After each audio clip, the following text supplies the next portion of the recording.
JPSC प्रारंभिक परीक्षा की तैयारी में लगे आप तमाम सभी प्रतियोगी छात्र छात्राओं का मैं मृत्युंजय सिंह बहुत स्वागत करता हूं, बहुत अभिनंदन करता हूं। परीक्षा की तारीख बहुत नज़दीक है। इसे ध्यान में रखते हुए अर्थव्यवस्था के अलग अलग टॉपिक से वीडियो क्लास की श्रृंखला आप तक पहुंचाने का हमारा प्रयास रहा है। इसी कड़ी को आगे बढ़ाते हुए जेपीएससी में अर्थव्यवस्था का एक महत्वपूर्ण टॉपिक गरीबी और गरीबी के मापन से हम लोग एक वीडियो क्लास कर चुके हैं। आज दूसरा वीडियो क्लास गरीबी पर आधारित है। इससे कुछ वैसे प्रश्नों का संग्रह लेकर के हम आपके बीच में उपस्थित हैं जो प्रश्न बार बार सिविल सेवा परीक्षाओं में पूछे जाते रहे हैं। चलिए हम लोग बिना समय बर्बाद किए आज के प्रश्न पर आए। आज का पहला प्रश्न है, पहला ऑब्जेक्टिव प्रश्न है, ध्यान से प्रश्न सुनिएगा। निर्धनता का दुष्चक्र की अवधारणा संबंधित है। इसके ऑप्शन दिए गए हैं। ऑप्शन ए है कार्ल मार्क्स से, नर्कसे से, एडम स्मिथ से, उपयुक्त में से कोई नहीं। यह प्रश्न भी यूपीपीसीएस प्रारंभिक परीक्षा 2014 में पूछा जा चुका है। ध्यान से सुनिएगा। प्रश्न था निर्धनता का दुष्चक्र की अवधारणा किससे संबंधित है। हम आप लोगों को बता दें, निर्धनता का दुष्चक्र का जो कॉन्सेप्ट है ये नर्कसे ने दिया था। निर्धनता का दुष्चक्र कौन दिए? नर्कसे ने दिए। इस संदर्भ में कुछ विस्तृत जानकारी हम आपको दे दें। रैगनर नर्कसे ने 1953 में नर्कसे की एक किताब पब्लिश हुई।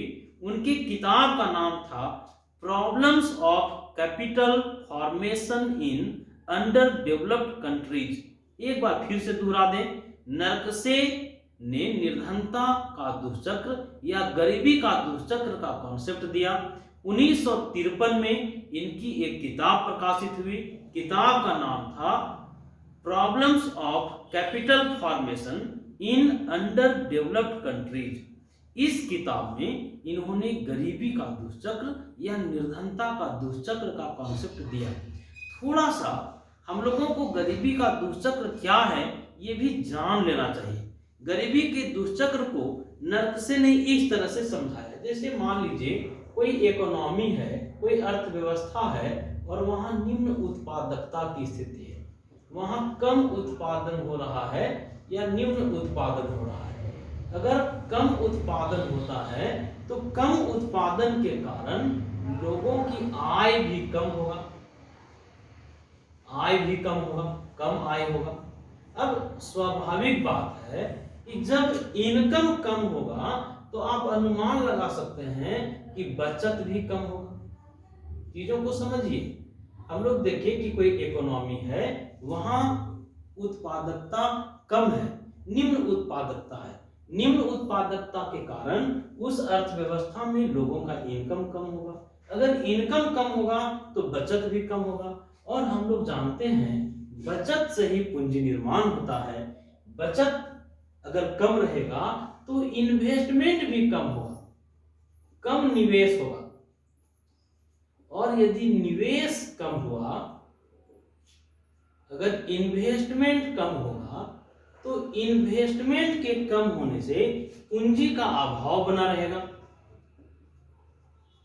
पूंजी का अभाव की स्थिति रहेगी और जब पूंजी का अभाव अर्थव्यवस्था में रहेगा तो निम्न उत्पादकता की स्थिति बनी ही रहेगी। तो हम लोगों ने देखा कि नर्कसे ने 1953 में अपनी किताब, तो किताब का नाम क्या था? तो problems of capital formation in under developed countries. इसमें गरीबी के दुष्चक्र के बारे में बताया और उदाहरण के द्वारा समझाया कि अर्थव्यवस्था में अगर उत्पादकता कम है तो उत्पादकता कम होने से लोगों का आय कम होगा, आय कम रहने से बचत कम होगा, बचत कम रहने से निवेश कम होगा और निवेश कम होने से पूंजी का अभाव बना रहेगा और पूंजी का अभाव बने रहने से निम्न उत्पादकता की स्थिति बनी ही रहेगी। इसे दूसरे तरीके से भी आप समझ लें। इसे इस तरह से भी हम लोग देख सकते हैं, जैसे निम्न उत्पादकता है, अर्थव्यवस्था में उत्पादकता कम है। अगर उत्पादकता कम होता है, अर्थव्यवस्था में उत्पादन कम होता है, तो उत्पादन कम होने से लोगों का कम आय होगा, स्वाभाविक बात है। आय कम अगर होता है तो वस्तु और सेवा का मांग भी कम होगा, मांग कम होगा, वस्तुओं और सेवाओं का मांग भी कम होगा, और वस्तु और सेवा का मांग यदि कम होगा तो उस स्थिति में निवेश पर प्रतिकूल प्रभाव पड़ेगा, निवेश भी कम होगा, और अगर निवेश कम हुआ तो पूंजी का अभाव बना रहेगा, पूंजी के अभाव की स्थिति रहेगी, और पूंजी के अभाव के कारण निम्न उत्पादकता बना ही रहेगा। तो इस तरह से नरकसे ने कहा कि अर्थव्यवस्था एक दुष्चक्र में फंस जाती है, और वह दुष्चक्र क्या था? कम उत्पादकता, कम उत्पादकता के कारण कम इनकम, कम इनकम के कारण वस्तु और सेवा की मांग कम, अगर वस्तु और सेवा का मांग कम होगा तो इन्वेस्टमेंट भी कम होगा, और हम लोग जानते हैं इन्वेस्टमेंट यदि बढ़ता है तो आय भी बढ़ता है, और जब इन्वेस्टमेंट कम होगा तो पूंजी का अभाव भी होगा, और पूंजी के अभाव के कारण निम्न उत्पादकता की स्थिति बनी रहेगी। नरकसे ने गरीबी के दुष्चक्र को समझाने के लिए एक व्यक्ति का भी उदाहरण लिया। ध्यान से देखिएगा, नरकसे ने किसी एक व्यक्ति की गरीबी से, गरीबी के दुष्चक्र को कैसे समझाया, ध्यान से एकदम समझा जाए। नरकसे ने जो उनकी किताब 1953 में पब्लिश हुआ था, उसमें समझाया कि मान लीजिए कोई व्यक्ति गरीब है, एक व्यक्ति है वह गरीब है। अगर कोई व्यक्ति गरीब है तो स्वाभाविक बात है कि उसके पास पौष्टिक भोजन का अभाव होगा। अगर कोई व्यक्ति गरीब है तो उसके पास भोजन का कमी होगा, भोजन का अभाव होगा। यदि भोजन का अभाव है तो स्वाभाविक बात है भोजन के अभाव रहने से उसके सेहत पर खराब प्रभाव पड़ेगा, सेहत पर खराब प्रभाव पड़ा। यदि उसका सेहत खराब हो गया तो उस आदमी का जो प्रोडक्टिविटी है, उसकी जो उत्पादकता है, ये उत्पादकता भी कम होगा, एकदम स्वाभाविक बात है। और यदि उसकी उत्पादकता कम है तो उसकी गरीबी बनी ही रहेगी। ये गरीबी का दुष्चक्र है, और गरीबी के दुष्चक्र के बारे में नरकसे ने बताया, रैगनार नरकसे ने बताया, 1953 में बताया। तो चलिए एक बार प्रश्न को फिर से देख लें। प्रश्न क्या था कि निर्धनता का दुष्चक्र की अवधारणा संबंधित है, तो किससे संबंधित है? नरकसे से। अब चलिए आज के दूसरे महत्वपूर्ण प्रश्न, और दूसरा प्रश्न ध्यान से देखिएगा, बहुत ही महत्वपूर्ण प्रश्न है, कई बार पूछा गया है, इसे बहुत डिटेल हम आपको समझाने का प्रयास करेंगे। पहले प्रश्न सुन लीजिए। प्रश्न है, निम्न में से कौन सा एक सूचकांक भारत में गरीबी की तीव्रता की माप के लिए सबसे उपयुक्त है? प्रश्न हम दोहराते हैं। प्रश्न है, निम्न में से कौन सा एक सूचकांक भारत में गरीबी की तीव्रता की माप के लिए सबसे उपयुक्त है? इसके ऑप्शन दिए गए हैं, मानव विकास सूचकांक, ऑप्शन बी है लिंग असमानता सूचकांक, ऑप्शन सी है मानव विकास सूचकांक, और ऑप्शन डी है बहुआयामी गरीबी सूचकांक। प्रश्न था कि निम्न में कौन सा सूचकांक भारत में गरीबी की तीव्रता की माप के लिए सबसे अच्छा है? ऑप्शन थे मानव विकास सूचकांक, लिंग असमानता सूचकांक, मानव विकास सूचकांक, और ऑप्शन डी था बहुआयामी गरीबी सूचकांक। प्रतियोगी छात्रों, एकदम ध्यान से आप जानिए कि भारत एक विकासशील देश है, और भारत जैसे विकासशील देश में गरीबी की तीव्रता को मापने के लिए जो बहुआयामी गरीबी सूचकांक है, जो MPI है, सबसे अच्छा सूचकांक है। MPI का full form multi dimensional poverty index होता है। MPI एक जानकारी हम आप लोगों को दे दें कि मानव विकास रिपोर्ट 2010 से गरीबी का निर्धारण बहुआयामी दृष्टिकोण से ही किया जा रहा है। यहाँ से एक और प्रश्न पूछा जा सकता था कि जो बहुआयामी गरीबी मापने का जो बहुआयामी दृष्टिकोण है, जो MPI है, इसका प्रयोग कब से किया जा रहा है? तो 2010 से किया जा रहा है। एक जानकारी हम आप लोगों को दे दें, भारत में अलग अलग समय में गरीबी मापने के लिए जो विशेषज्ञ समितियां बनी, उन समितियों ने शुरू में जब दांडेकर और रथ समिति आया, दांडेकर और रथ के बाद जब वाईके अलग समिति आया, तो ये सारी समितियों ने गरीबी को मापने का जो बहुआयामी दृष्टिकोण है, इस बहुआयामी दृष्टिकोण पर बल नहीं दिया था। आप लोग शायद जानते हैं, पिछला वीडियो क्लास अगर आप देखे होंगे तो आप लोगों को पता होगा कि जब दांडेकर और रथ विशेषज्ञ समिति आया तो इसने सुझाव दिया कि गरीबी को कैसे मापेंगे, तो भोजन से मिलने वाले कैलोरी के आधार पर, भोजन से मिलने वाले कैलोरी के आधार पर 2250 कैलोरी की बात दांडेकर और रथ ने किया था कि कोई व्यक्ति गांव में रहे या कोई व्यक्ति शहर में रहे, अगर 2250 कैलोरी उसे भोजन से मिलता है तो वह गरीब नहीं है।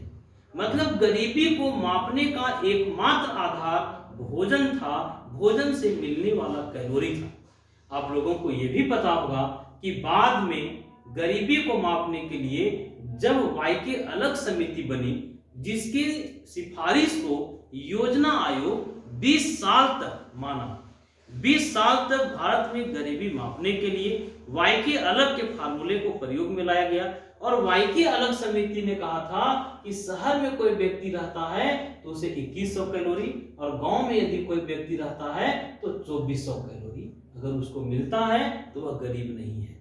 तो हम लोग ये देखें कि भारत में शुरुआती दौर में गरीबी मापने के लिए जो विशेषज्ञ समितियां आई, ये बहुआयामी दृष्टिकोण को नकारती रही। लेकिन आप लोगों की जानकारी में होगा कि जब इस देश में सुरेश तेंदुलकर समिति का गठन हुआ था 2004 में, और यह रिपोर्ट 2009 में दिया था, तो सुरेश तेंदुलकर समिति ने पहली बार भारत में गरीबी को मापने के लिए बहुआयामी दृष्टिकोण को अपनाया था।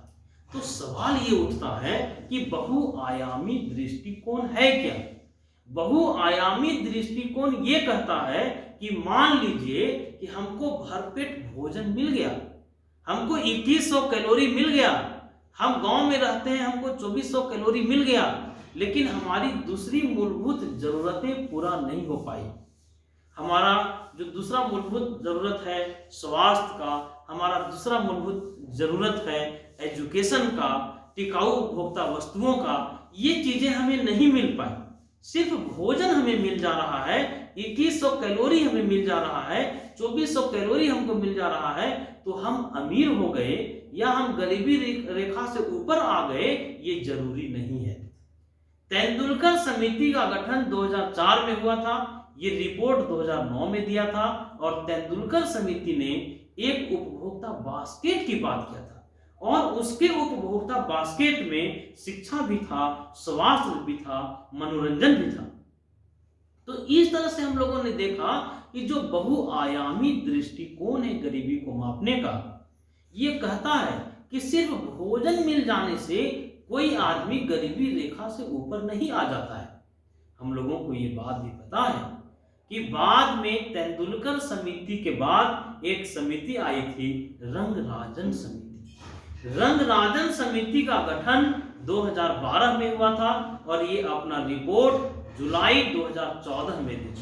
रंगराजन समिति का गठन 12 में, रिपोर्ट जुलाई 2014 में। और रंगराजन समिति ने भी कहा कि गरीबी को सिर्फ भोजन से मिलने वाले कैलोरी के आधार पर आप नहीं माप सकते हैं। गरीबी को मापने के लिए इसने भी रंगराजन समिति ने भी बहुआयामी दृष्टिकोण को ही आधार माना था। मतलब यह है गरीबी की तीव्रता को मापने का सबसे अच्छा मापदंड कौन है? तो सबसे अच्छा मापदंड बहुआयामी गरीबी सूचकांक है।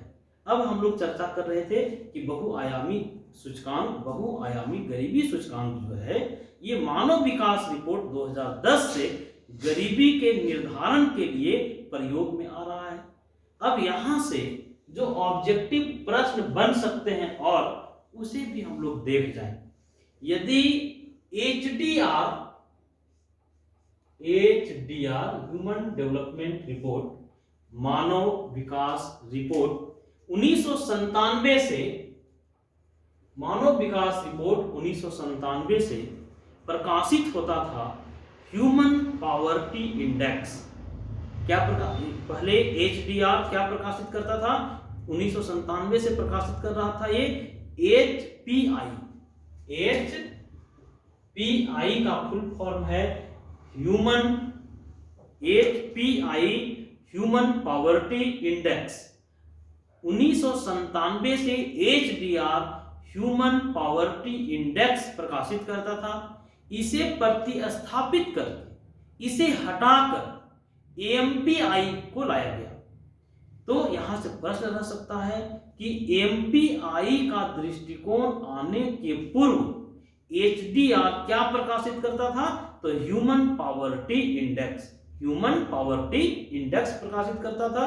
और एक जानकारी हम आप लोगों को दे दें कि AMPI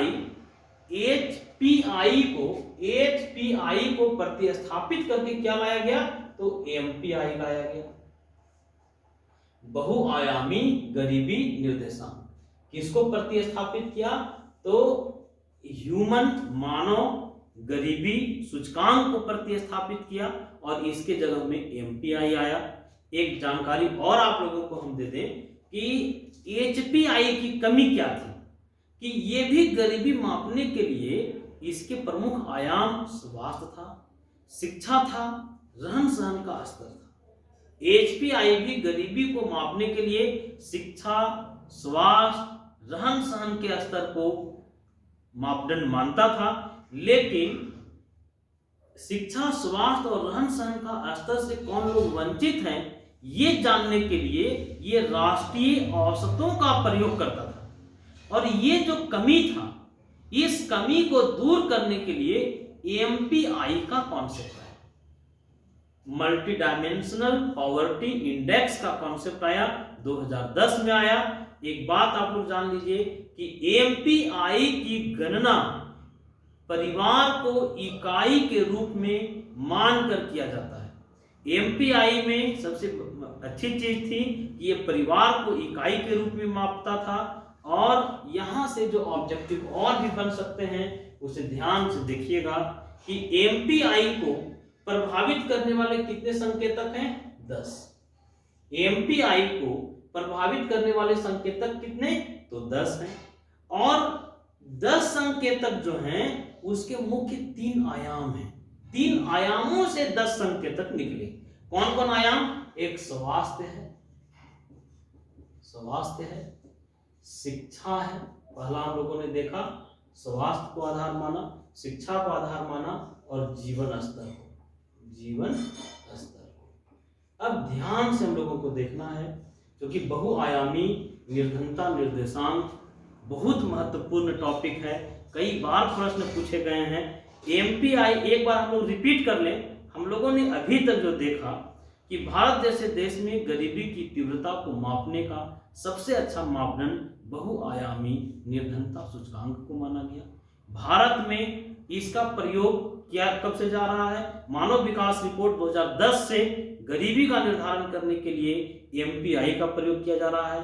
AMPI के पहले प्रकाशित होता था HPI, लेकिन HPI की कमी क्या थी? ये भी शिक्षा, स्वास्थ्य और रहन सहन के स्तर को मापदंड मानता था, लेकिन कौन इन तीनों चीजों से वंचित है ये प्रदर्शित करने के लिए राष्ट्रीय औसतों का प्रयोग करता था। लेकिन AMPI की खासियत ये था कि AMPI जो है इसकी गणना करने के लिए शिक्षा, स्वास्थ्य और रहन सहन के स्तर से कौन वंचित है, कौन वंचित नहीं है, ये जानने के लिए परिवार को इकाई के रूप में ये मानता है। अब एक बात देखिएगा कि हम लोगों ने देखा कि AMPI को प्रभावित करने वाले 10 संकेतक हैं। और इसके 3 आयाम हैं। 3 आयाम कौन कौन? स्वास्थ्य, शिक्षा और जीवन स्तर। अब एक बात जानना जाए कि एमपीआई की गणना के लिए अधिकतम स्कोर कितना है? तो अधिकतम स्कोर है 100%। और जो तीनों है स्वास्थ्य, शिक्षा और जीवन स्तर, सभी को वेट कितना दिया गया? तो दिया गया 33.3%, 33.3%, 33.3% और 33.3%। स्वास्थ्य को भार दिया गया 33.3%, शिक्षा को भी 33.3% और जीवन स्तर को भी 33.3%। अब ध्यान से देखा जाए कि इसमें कौन आदमी गरीब है, कौन गरीब नहीं है, इसको कैसे मापा जाता है? हम लोग गरीबी को मापने की तीव्रता की बात किए थे। जैसे गरीबी मापन की तीव्रता या गरीबी की गहनता के माप के लिए अमर्त्य सेन ने भी एक प्रयास किया था।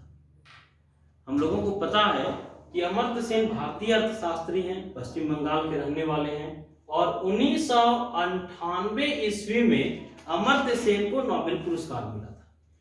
अर्थशास्त्र का नोबेल पुरस्कार 1998 में अमर्त्य सेन को भी मिला था। गरीबी की तीव्रता की माप करने के लिए या गरीबी की तीव्रता को मापने के लिए या गरीबी की गहनता को मापने के लिए प्रयास अमर्त्य सेन ने भी किया था।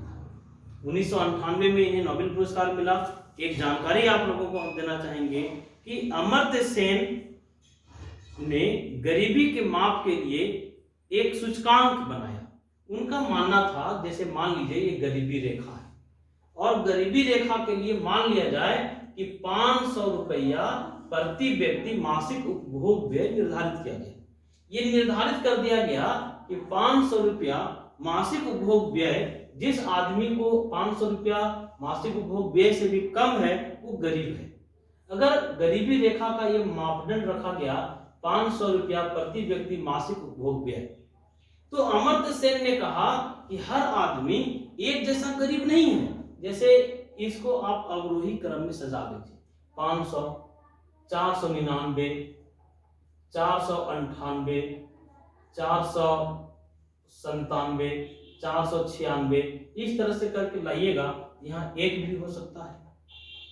तो कहने का मतलब यह है कि गरीबी रेखा से जो व्यक्ति जितना निकट है, जैसे 499, ये कम गरीब होगा, लेकिन इससे जितना दूर है ये उतना ही ज्यादा गरीब होगा।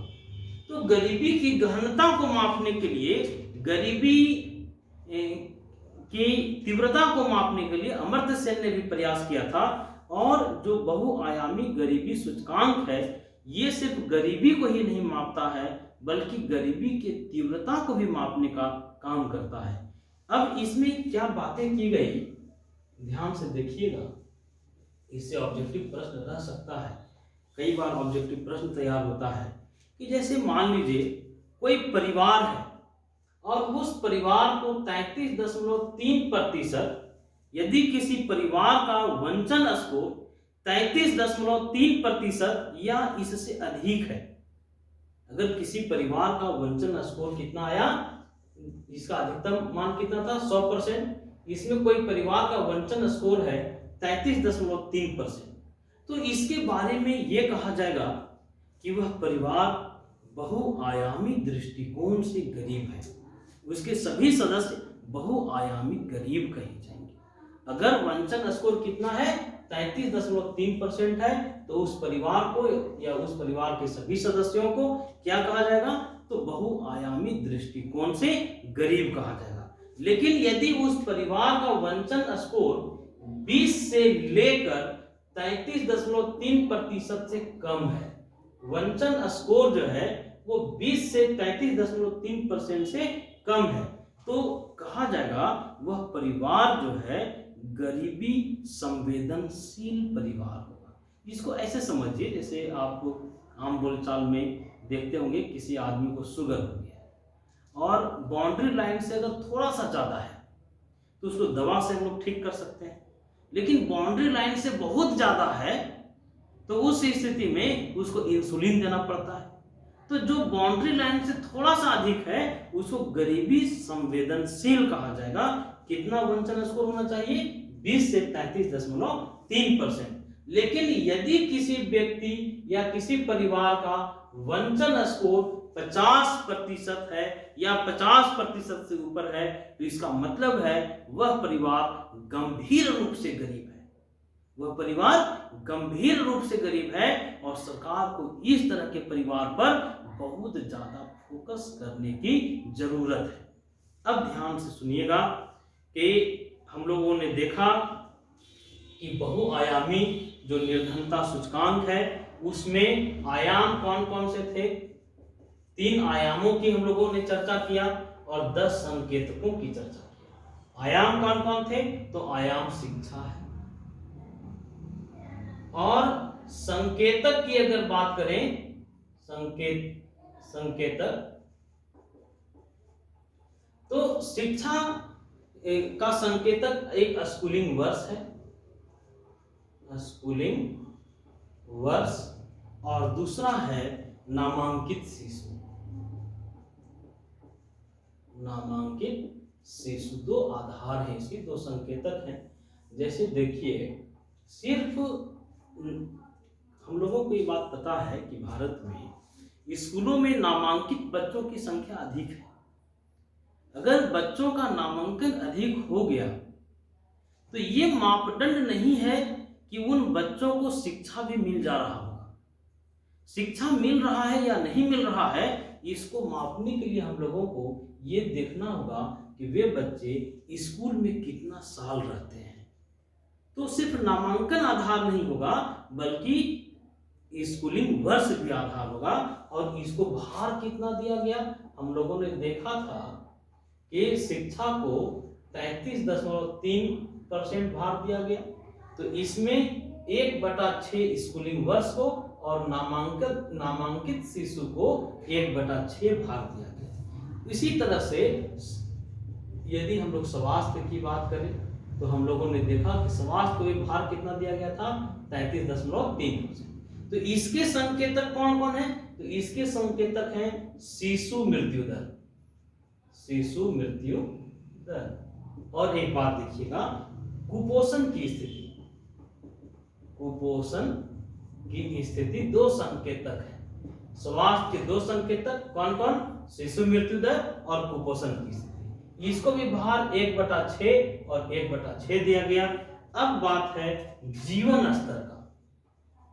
जीवन स्तर जो आयाम है हम लोगों को पता है कि इससे भी भार दिया गया है 33.3%। अब जीवन स्तर मापने के सूचक कौन कौन है? तो जीवन स्तर मापने का सूचक है कि लोगों को विद्युत की व्यवस्था है कि नहीं, बिजली मिलता है कि नहीं, शौचालय की स्थिति क्या है, लोग शौचालय घरों में है या शौच करने के लिए घर के बाहर जाते हैं। जीवन स्तर को मापने के लिए हम लोग पेयजल को भी संकेतक के रूप में मानते हैं। पानी की स्थिति क्या है, मकान है कि नहीं, पक्का मकान है कि नहीं। मकान के बाद रसोई गैस, रसोई गैस की उपलब्धता देखते हैं। और रसोई गैस के बाद उस परिवार की संपत्तियों को देखते हैं। संपत्ति क्या है, संपत्तियां। तो इस तरह से हम लोगों ने देखा कि बहुआयामी निर्धनता निर्देशांक के संदर्भ में हम लोग चर्चा किए कि पहले गरीबी को मापने के लिए सिर्फ भोजन को आधार माना जा रहा था। हम लोगों ने चर्चा किया वाई के अलग समिति का, हम लोगों ने चर्चा किया डांडेकर और रथ समिति का। इन लोगों ने गरीबी को मापने के लिए सिर्फ भोजन से मिलने वाले कैलोरी को आधार बनाया। लेकिन बाद में जब तेंदुलकर समिति आई, जब रंगराजन समिति आई, तो इन समितियों ने गरीबी को मापने के लिए बहुआयामी दृष्टिकोण का प्रयोग किया। और वही बहुआयामी दृष्टिकोण में हम लोगों ने देखा कि शिक्षा की भी स्थिति, स्वास्थ्य और जीवन स्तर, ये तीनों चीजों को ध्यान में रखते हुए गरीबी को मापने की बात बहुआयामी दृष्टिकोण में किया गया। 3 आयाम थे, 10 संकेतक हैं, और जो जीवन स्तर का जो संकेतक है सबको कितना वेट दिया गया? तो 1/18 1/18, 1/18, 1/18, 1/18, 1/18 और 1/18। तो इस तरह से हम लोग ये समझे कि यदि कोई परिवार है उसका वंचन स्तर 33.3% या उससे अधिक है तो वह परिवार और उस परिवार के सभी सदस्य बहुआयामी दृष्टिकोण से गरीब कहे जाएंगे। अगर उनका वंचन स्तर स्कोर 20 या 33.3 से कम है तो वैसे परिवार गरीब होने की स्थिति में है, संवेदनशील गरीब ये कहे जाएंगे। लेकिन यदि वंचन स्कोर 50% से ऊपर है तो वैसे लोग गंभीर रूप से बहुआयामी गरीब कहे जाएंगे। तो हम लोग तीसरे प्रश्न पर आए। तीसरा प्रश्न है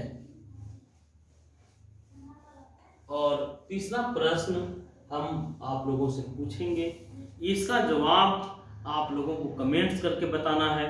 और प्रश्न पूछने का मेरा मकसद ये होता है कि आप कितने जागरूक हैं, आप कितने खोजी प्रवृत्ति के हैं, आप कितने गंभीरता से वीडियो क्लास को लेते हैं, ये जानने के लिए लास्ट में एक प्रश्न पूछा जाता है। आप लोगों से एक प्रश्न पूछा जा रहा है, इसका कमेंट्स आप लोगों को कमेंट्स करके बताना है। प्रश्न है, निम्न में किस राज्य को अत्यधिक कुपोषण के कारण भारत का इथियोपिया कहा जाता है? ऑप्शन है बिहार, ऑप्शन बी है मध्य प्रदेश, ऑप्शन सी है झारखंड, ऑप्शन डी है उड़ीसा। आपको इसका जवाब कमेंट्स के माध्यम से हमें देना है। धन्यवाद।